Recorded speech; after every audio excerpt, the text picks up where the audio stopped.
Olá, meus amigos, tudo bem com vocês? Bom, como prometido, vamos comentar a prova de processo civil do exame da ordem, tá? Do 31º exame da ordem, primeira fase. Vamos lá.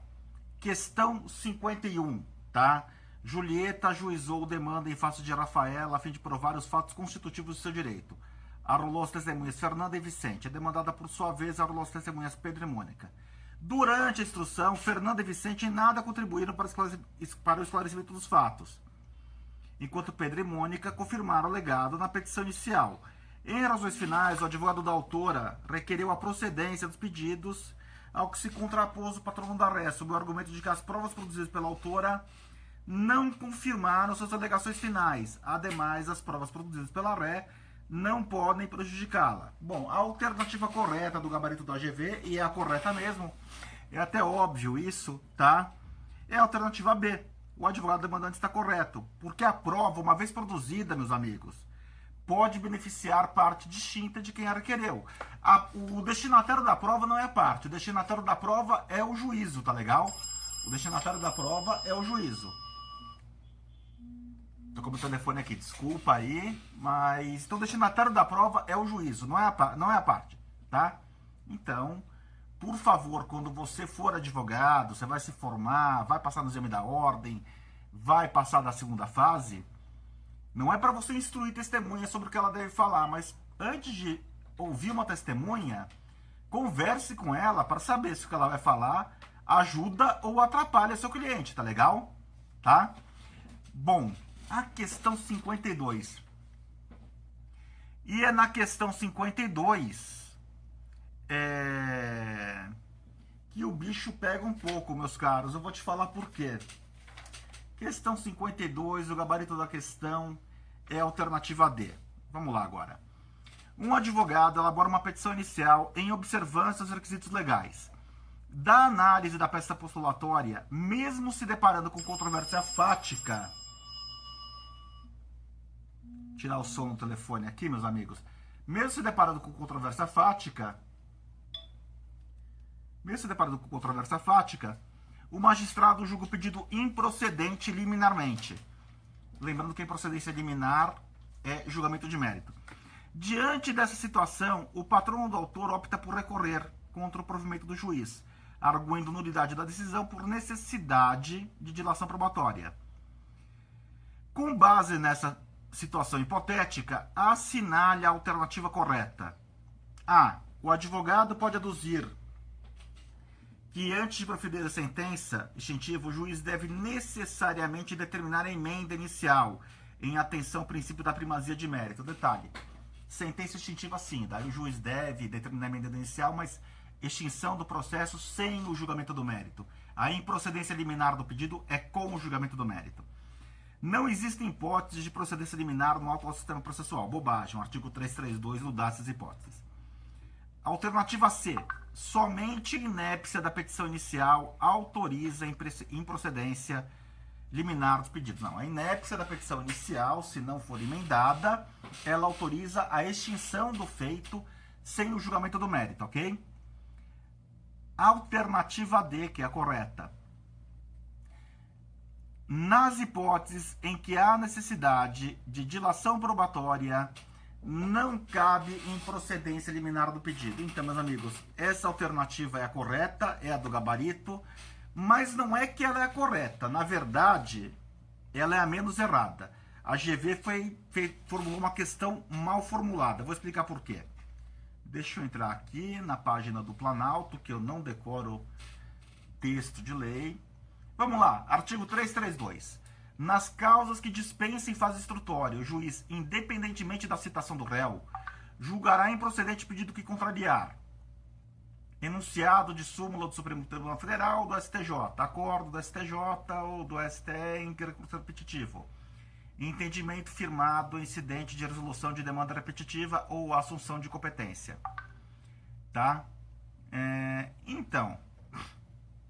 Nessas hipóteses, o juiz pode pegar, julgar improcedente liminarmente a ação. Vamos lá. Daí o enunciado fala que nas hipóteses em que a necessidade de dilação probatória não cabe improcedência liminar do pedido. Vamos lá. Imagina que eu entrei, imagina que o TJ jogou hoje em caráter de recurso repetitivo, uma ação para falar, é hipotética, tá? Tô dando uma situação hipotética. Uma ação para falar que aquele que desiste de um contrato de financiamento imobiliário não tem direito a receber de volta 1 centavo daquilo que pagou, tá? Não tem direito a receber 1 centavo daquilo que pagou, tá? E daí o meu cliente, eu proponho, em nome do meu cliente, uma ação para virar para o juiz e falar, olha, eu quero de volta os valores que meu cliente pagou, o X%, só que meu cliente perdeu os recibos, excelência. Então eu quero produzir uma prova, expedição de ofício para banco, etc, etc, etc. O juiz pode fazer o quê? O juiz pode pegar, falar, essa prova aqui é desnecessária. Quer dizer, para eu provar o meu ponto no processo, eu teria que ter uma dilação probatória.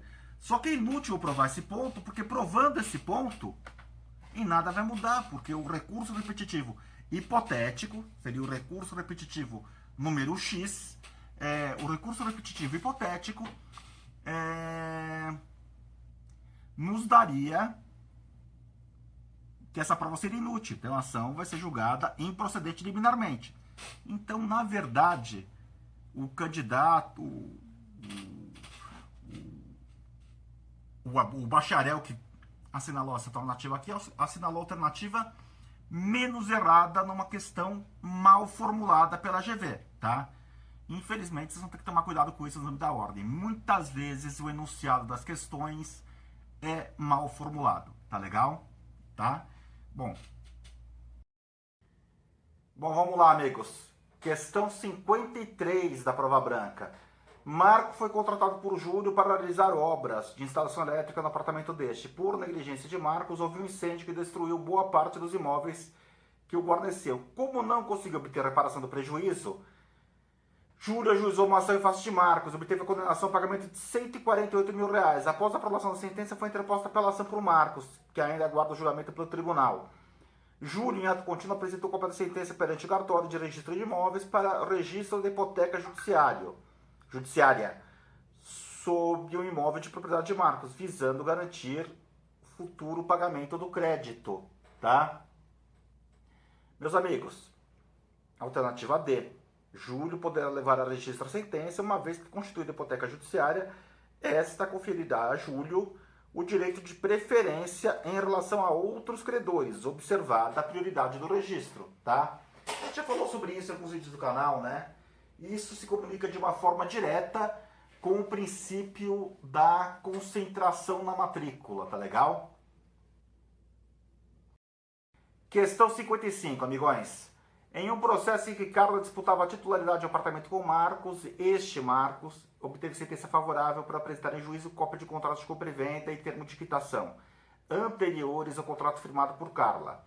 A sentença transitou em julgado sem que Carla apresentasse o recurso. Alguns meses depois, Carla descobriu que Marcos era réu em processo criminal, no qual tinha sido comprovada a falsidade de vários documentos, dentre eles o contrato de compra e venda desse apartamento. Carla pretende, com base nesse contrato, retornar a juízo para buscar o direito ao imóvel. Para isso, ela pode. Pô, daí tá fácil, né? Daí pontinho dado que a ordem deu, né? Alternativa C, né? Ajuizar rescisória, demonstrando que a sentença foi fundada em prova cuja falsidade foi apurada em processo criminal. Está no Código de Processo Civil, bem discriminadinho. Então, pontinho, mamão com açúcar, que você ganhou da ordem aqui nessa questão. Não é para ser ter errado essa questão. Por favor, meu amigo. Mas se errou, não é nenhum drama também, tá? Não é nenhum drama, tá? Vou contar um segredinho para vocês. Vou falar baixo.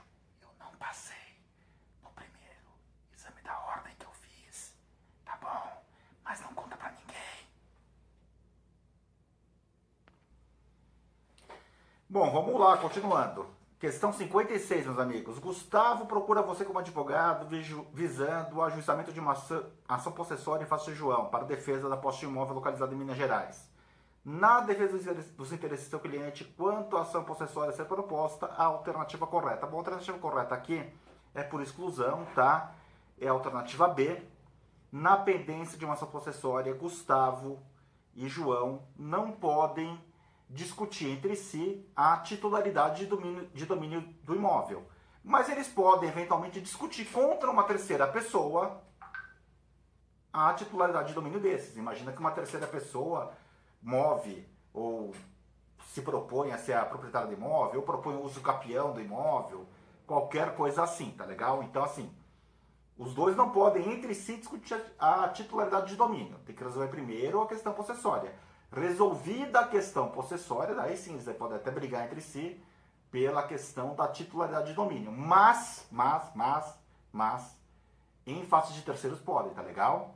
Então, essa questão bem tranquilinha também sempre cai possessório exame da ordem, tá bom? Questão 57, amigos, bem tranquilinha também, tá? Reconvenção, fala de reconvenção. A reconvenção nada mais é do que uma ação, tá? E o que a questão 57 fala no enunciado?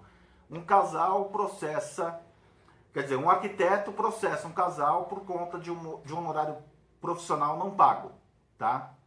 Esse casal, em sua defesa, simplesmente não apresenta defesa, mas no mesmo processo apresenta uma reconvenção requerendo danos morais porque o arquiteto usou indevidamente as fotos do interior do imóvel, tá? Isso pode ser feito? Pode ser feito.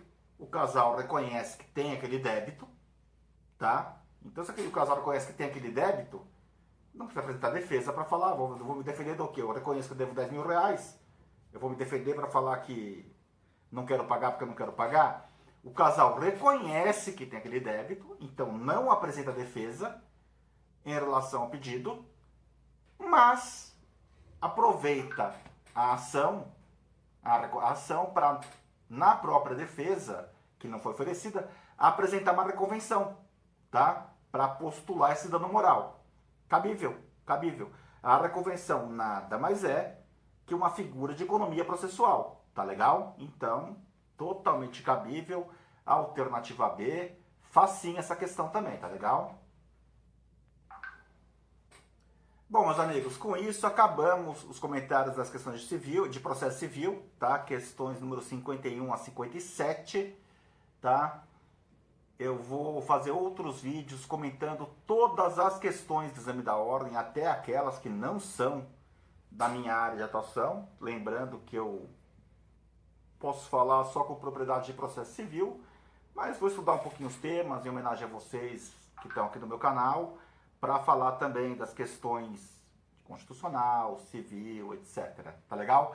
Meus amigos, espero ter gostado do vídeo. Grande abraço a todos. Até o próximo vídeo. Valeu!